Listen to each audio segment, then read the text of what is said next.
président de la FNACA, messieurs les porte-drapeaux, mesdames et messieurs, chers Senonaises, chers Senonais. En ce 11 novembre, je voulais tout d'abord m'adresser à vous. Nous venons de passer le cap des 15 jours de confinement qui, je l'espère, vous ont gardé en bonne santé. Si les dispositions sanitaires nous empêchent encore de nous réunir collectivement, nous avons voulu, avec Daniel Gracia, maintenir le devoir de mémoire.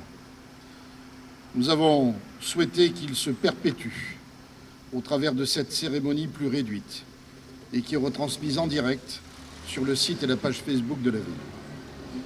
Je sais que vous êtes de plus en plus nombreux à suivre ces manifestations patriotiques et je pense que tout le monde doit s'en réjouir. Il y a 100 ans, nos aînés choisissaient le soldat inconnu pour le faire reposer sous l'Arc de Triomphe. Dans nos villes, les maires faisaient ériger des monuments aux morts. Le travail de mémoire que nous perpétuons aujourd'hui a pris ses sources en 1920. Nous rendons hommage à ces héros, connus ou anonymes, qui se sont battus pour la liberté et pour notre République. Je veux aussi saluer nos héros d'aujourd'hui. Je pense à tous les agents du service public qui continuent à travailler avec énergie pour notre quotidien et pour préserver notre santé. Je salue tout le personnel des hôpitaux qui, en ce moment, sont engagés sur notre front, celui de notre santé. Je pense aussi aux bénévoles qui œuvrent pour adapter le quotidien des personnes isolées.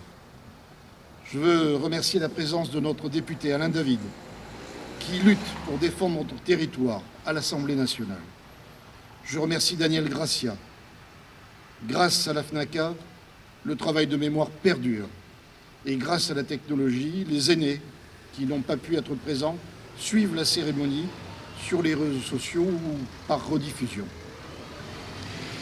Enfin, je veux remercier les services de la police municipale et son nouveau chef, M. Loubanet, qui est présent parmi nous, qui ont préparé et encadré la cérémonie d'aujourd'hui.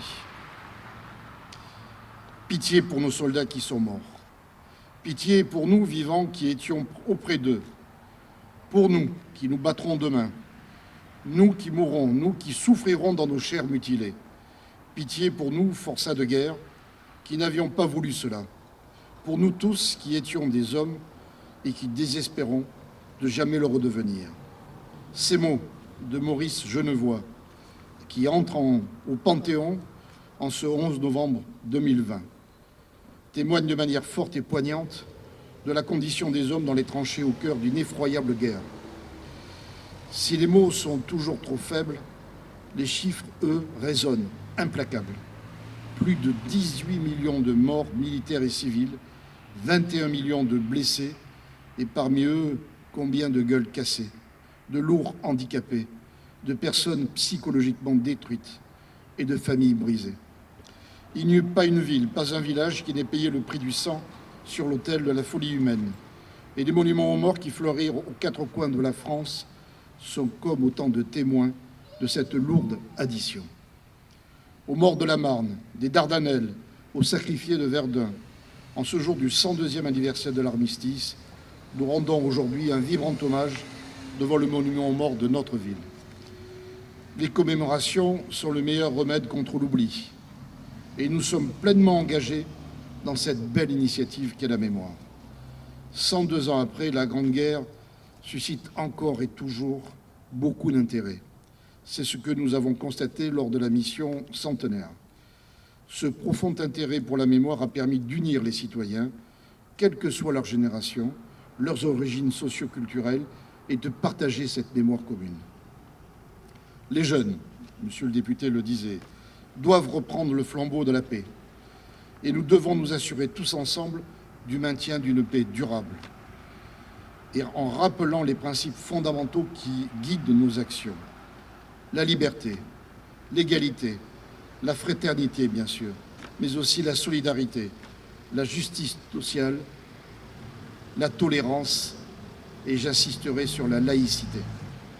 Ces valeurs, souvent mises à mal ces derniers temps, sont pourtant le socle de notre cohésion nationale et la force de notre vivre ensemble.